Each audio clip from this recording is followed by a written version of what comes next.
Earlier in the course, I have made reference to something called the tragedy of the commons.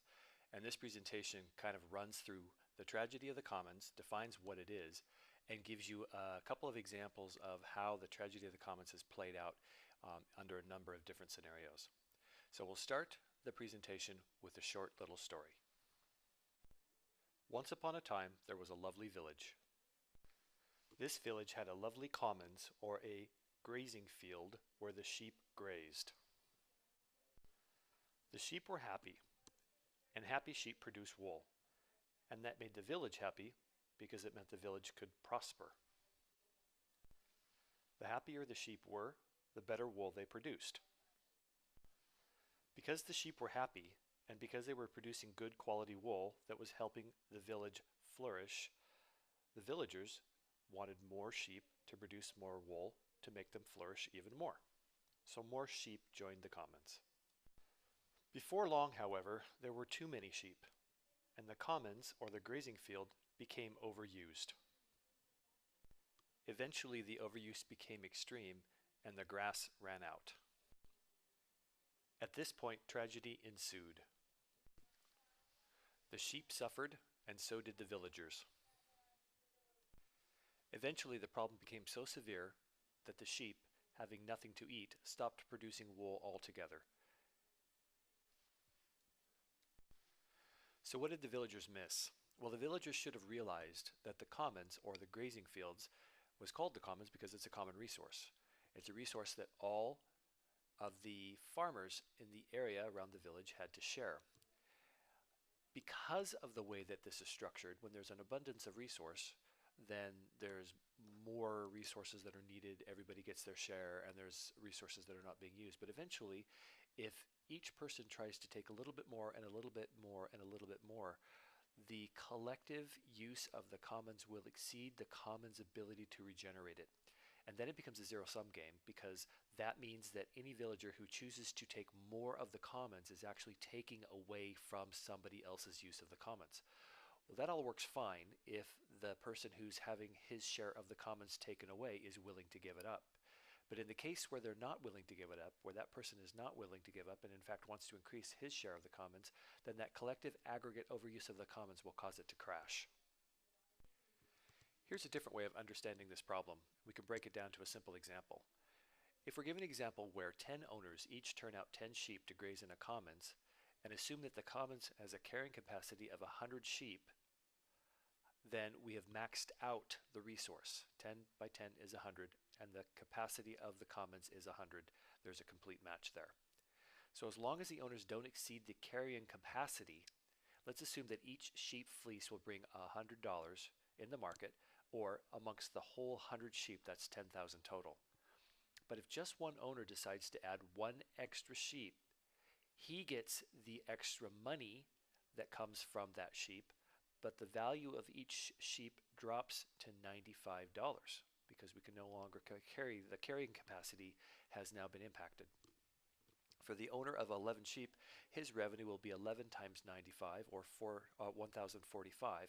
That single owner gains $45 on top of, or ahead of everybody else. However, the total value of the sheep for all owners will fall to $9,595, and in aggregate, the entire group loses. When the 11th sheep is added to the commons, it reduces the total value of the sheep for all owners in aggregate down to $9,595. But the overusing owner gains $45 to increase his share to $1,045. So it really is an issue where the single owner is incented to take action that impacts the rest. However, if that owner only had 1/10 of the commons to graze the sheep in other words, you take the commons, you divide it up amongst the 10 owners, then the cost to him is much more severe. And so he would be much less likely, or much less able to absorb that kind of loss, and he would be much less likely to increase his demand. Another area where we have seen the tragedy of the commons play out is in the oceans. And typically these are regional fishing areas. In the state of Washington, we have issues with salmon and salmon fishing. There are issues with Alaska where the fish supplies are starting to run out, and there's areas where we can no longer fish for certain types of fish.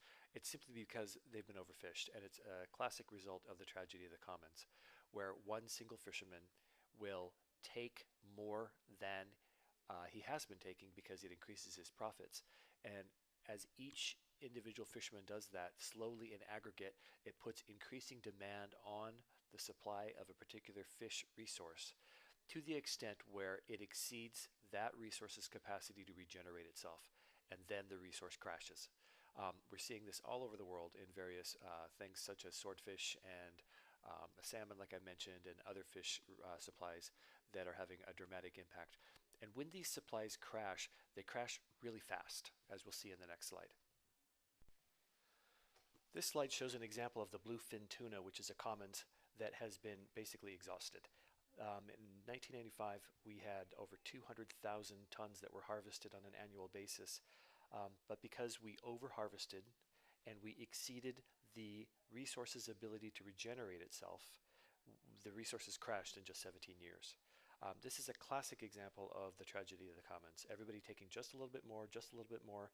And you can see in this particular example that the resource kind of held out till about 2002 and 2003 when the demand finally exceeded the resource's ability to regenerate itself.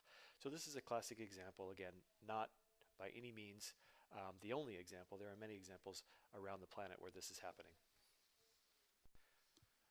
In addition to showing other common resource tragedies, such as the African elephants and other large game, the blast fishing in the Tongan Islands, the Amazon rainforest, and green turtles in the Cayman Islands, this slide brings up a really important point, and that is that in the 18th century, the buffalo, which were numerous prior to the settlers coming in, were nearly extinct.